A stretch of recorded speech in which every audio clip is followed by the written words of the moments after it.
Hi, my name is Danny Lung from Timbre and Blues Fest. I'd like to make a very, very warm welcome to Mr. Robert Plant. Welcome to Singapore. Thank you. And I've been knocking on the door. You have been, and you know what? To me, it's a we are of course promoting the show and trying to organize this festival.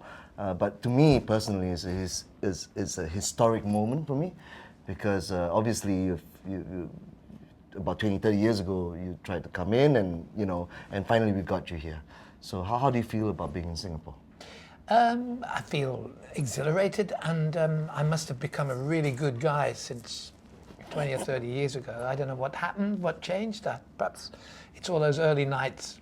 Even though you couldn't come here, you were actually here because a lot of the bands were playing your songs. Gotcha. And a lot of bands were actually formed because of your band. And so you could have bands in Singapore that look like us, but we couldn't come in. But they look Asian, but Yeah, well, that's how with the long hair. It's a good look.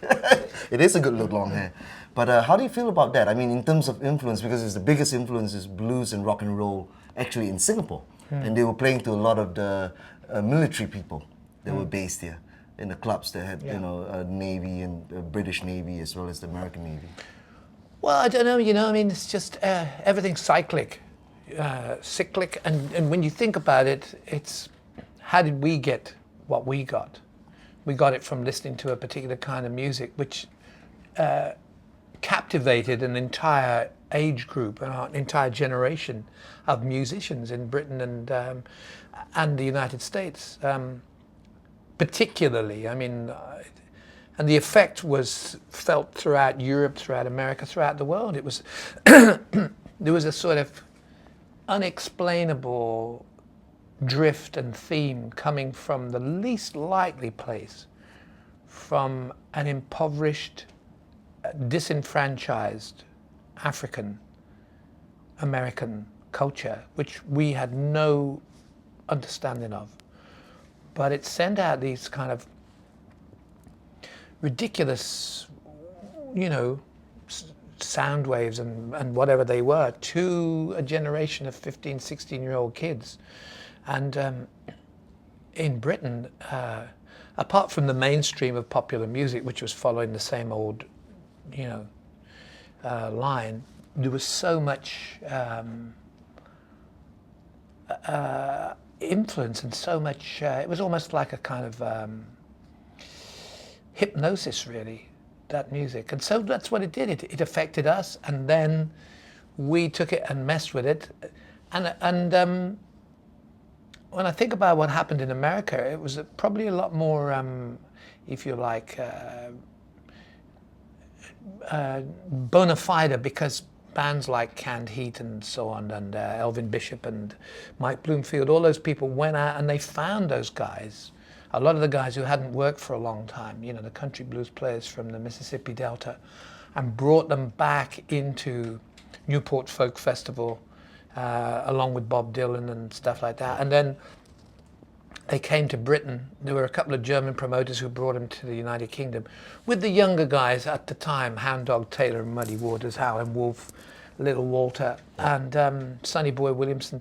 So we were in heaven, because we had no connection, no understanding, and sometimes this amazing sort of black poetry stroke irony of simple lyric and repetition and and the scales of the music just hit us so hard, and that had also at the same time in America translated itself into New Orleans swamp pop and stuff going on in Chicago and and Philadelphia and Detroit. So you got this amazing, so the modern black musician became something else. So Buddy Guy would work with Howlin' Wolf or Muddy Waters, but he'd also be working with Junior Wells and pumping it up somewhere else around the corner and making it a bit more contemporary. So we were on board, So look at Jimi Hendrix. I mean, he was a backup guitarist with Little Richard and Curtis Knight, I think. I can't remember now. Anyway, and Ray Charles, I believe. Yeah, a little bit. maybe, and Ray Charles was a backup pianist for Lowell Fulson. But all this stuff was going on, and we got it, and we messed with it. And a lot of the black guys didn't like that, and a lot of black guys said, "Hey, there's a door open here, and they came out to Europe and they became demigods. Absolutely. That thing never actually went away from us, you know. Luther Allison moved to right. France. And, And so did Memphis Slim, absolutely. They were more respected in Europe than in America. And in Scandinavia, very big. But so really what we did was we took a theme, and then all that kind of teenage testosterone guitar players, low-slung guys with, you know, that we all know about, got hold of that stuff and took some of the original riffs and messed with them and created their own great, beautiful riffs. And singers came along and took it and messed with it. So by the time it gets to Singapore or somewhere like Japan or wherever, or Hong Kong or anywhere else, then you guys get your own take on it. And then it gets even more beautiful because it mutates and goes round and round and round until it becomes this other thing altogether. I remember in the middle of the night, one night in Chicago, I was in the street, crossing the street, and I saw Robert Jr. Lockwood, who was the stepson of Robert Johnson. And he'd just done a session at some club, actually uptown, not in the South Side. And he was right in the middle of the street with his guitar in a case. And he said, "You have no right to take our music." And I said, "Well, who were you singing to tonight? Were you singing to your own people, or were you singing to the Swedish, students who'd come over on some kind of exchange?" And, you know, I've been in the most wild clubs where there's a color code thing going on. And when you get inside the club, the whole community for a square mile could be very aggressive. But when you get in the club, the music, whereas black guys playing to white kids, and it's a very strange chemical imbalance. The chemistry is quite something. And even though it turned into Guns N' Roses, and everybody loves all the various tangents that it's taken. Metallica. Yeah, if you must. You must. Hello. That's for you, Peter Mensch. Fucking hell. It's turned into all sorts of things. Yeah. Well, it's mutated, and it is what it is. So now I come here to Singapore, finally the door's open, and I walk in expecting to be manacled and taken away for interrogation. And with me comes a guy from West Africa who is a griot, so his family have been responsible for hundreds of years for bringing the news by music from village to village. And this guy, whatever night it is, will sing and give his stuff to an audience here. And it's unbelievable because it's pre-Mississippi, it's pre that journey into the Americas. And yet the link is fantastic. And that's the thing that I like. That's the thing that gives me the kind of reason to be here rather than to be just mimicking what I did 30, 40 years ago. There's no need for that. Yeah. Well, I mean, for me, because I'm a blues lover, and I'm actually playing before you are, by the way. I'm the promoter, but I'm also a musician. I'm playing with Cara Granger. Okay. And we're basically called Raw Earth. And my own personal story is actually inspired a lot by the British blues experience. I mean, I listened to Eric Clapton, of course, and then Cream, and of course Led Zeppelin and Rolling Stones. And for me... Thanks. Okay. Yes. So, excuse me, sorry. No worries, please. This is like your home. So... For me, I read about how vinyls went across from America to England, and I myself, when I was 16, I bought those vinyls, boogie woogie vinyls. Yeah. And then I went back to the gospel, black gospel, to Robert Johnson, Sun House. I went from Cream to Sun House. That's the road, isn't it? It is the road, and then I got stuck there. I've been stuck there for 20, odd years. And I played in, we played in, we were the first Asian band to play in the Legends Bar in Buddy Guys. Oh, really? Yes, and we were the first Asian band to play at the Blues Fest. Are we shooting? Yeah, we are. But this is now it's starting. Sorry, all we need it's now like is Robert's house. It's just we need some cigarette smoke and Son House somewhere being told to shut the fuck up by by the Howling Wolf. You seen that I saw that. that film? That's crazy. Yeah. But you know what? I love the blues, and one of the things I love about the blues is about really the idea that one man against the world, one man just in a suit and a guitar, just singing about how he feels to the world. And what I love about it is it's incredibly universal. Yeah. And as you say, it can be mutated to different cultures. And that's exciting to me because I'm very passionate about Asian music and Asian musicians. I kind of think of it as a last frontier. Yeah, almost. maybe, yeah. You know, the Indias, the China, the Southeast Asia, Singapore, Malaysia, and a lot of amazing talent here. They can't get out there maybe because Western media has a perception maybe about certain things. But I would like your advice on that. Well, I don't know. I don't have any advice. Nobody listens to me, and also I don't have any advice. But the thing is, what we already mutated it. So if you carry on mutating it, that's everybody. It's fine because it has to develop. It has to become something else. I mean, if you think about it, say my pal Dan, who sings with the Black Keys. Oh yeah. I mean, he's such a great singer. I don't know whether anybody actually talks about what a great singer he is, but he's a fantastic singer. And a lot of the stuff that they did when initially on Fat Possum Records with R.L. Burnside and that where they were doing remixes and stuff, Burnside and Junior Kinsborough were the last sort of renegades. And they weren't lyrical Shakespearean characters like Son House and Charlie Patton, but they were brilliant. And a very young Dan Obach got hold of them and messed with them down there. And so many of the Black Keys things, and then boom, turn the page, and the White Stripes deal it's so primeval.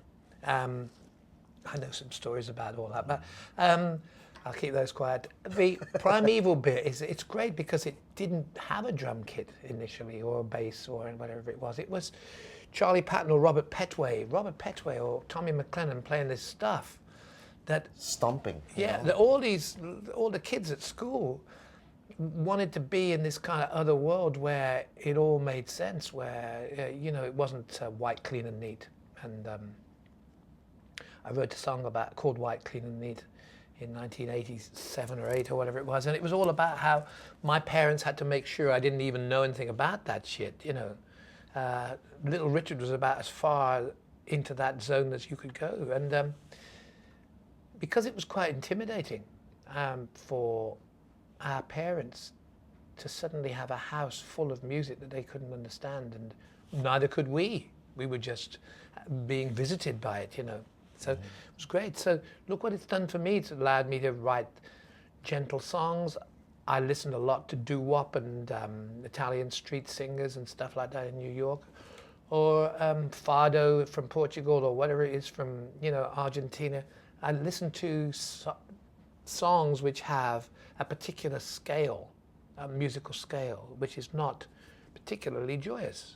You're talking about the gospel stuff, and the kind of fight between the spirit of man to drag himself away from the church and into the juke joint and back and forward, which Son House did whenever he was feeling either guilty or financially embarrassed, I don't know. But it's fantastic to mess with it to the degree that you end up with something sounding like what Space Shifters is.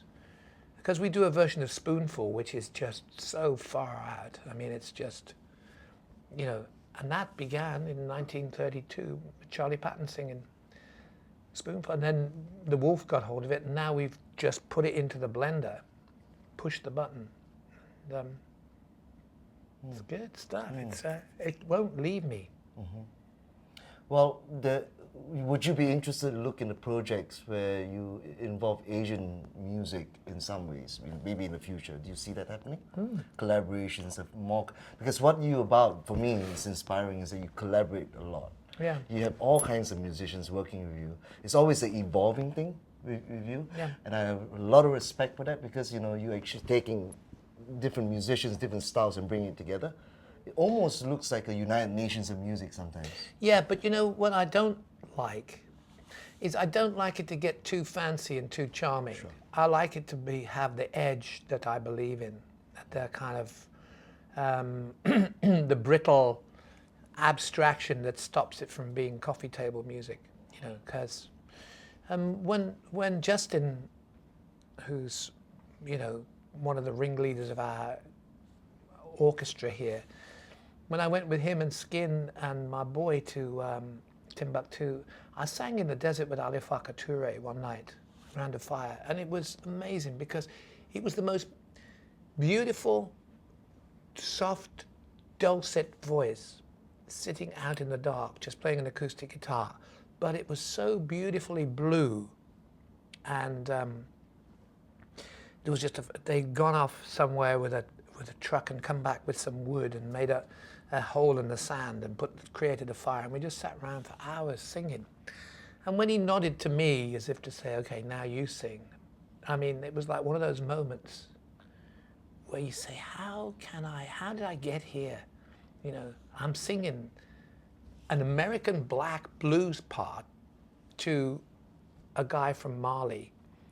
Now, how weird is that? I mean, it's like throwing the ball against the wall and it comes back as a diamond. It's really quite something. I love that.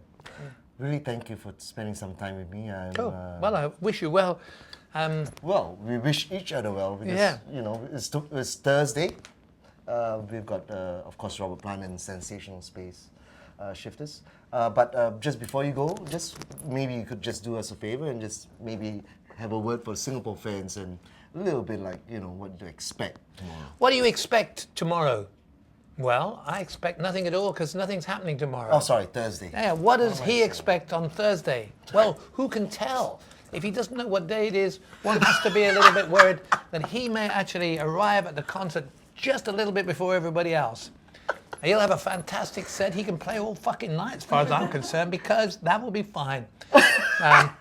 And I love it that he's giving me shit. To be honest, it's an honor, really. It's an honor to be given shit. Yeah. Of course. Yeah. Thank you so much. Thank you. Yeah. Good luck. man. I hope Good you luck. do well. We'll be watching you. And we'll get marks out of 10. Oh, man, that would be wonderful.